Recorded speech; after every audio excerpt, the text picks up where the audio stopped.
Jeremiah was a prophet to the people of Judah from the time Josiah was king, through the invasion of their enemies, and during the Jews' exile in Babylon. He warned the people of God's judgment because of their sin. But even though the people disobeyed, God had not abandoned them. His love never stopped, and God had a good plan for his people. God spoke through Jeremiah. This is what the Lord said. On the day when I restore my people to their land, I will be the God of all the families of Israel. They will be my people. God's people had been divided, but God was going to bring them back together.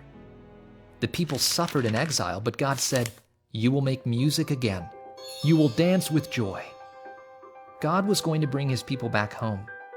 He had scattered Israel, but he would gather them again. He would watch over them like a shepherd guards his flock.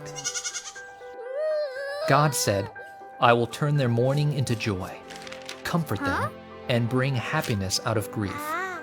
My people will be satisfied with my goodness." God declared, "There is hope for your future." Jeremiah told the people of Judah that God had a plan to change their hearts. God promised a new and better covenant so they could be saved from their sins. God said that the new covenant would not be like the old covenant. In the old covenant, the people had God's commands in writing. They disobeyed his commands and had to make sacrifices every year for their sin. In the new covenant, God was going to write his law on their hearts.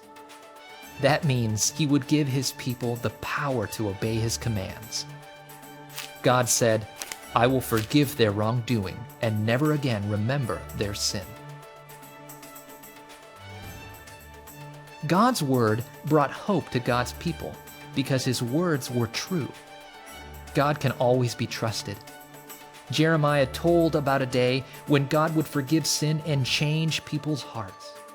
Jesus' death and resurrection provides forgiveness of sins. Through Jesus, we have new hearts and life with God forever.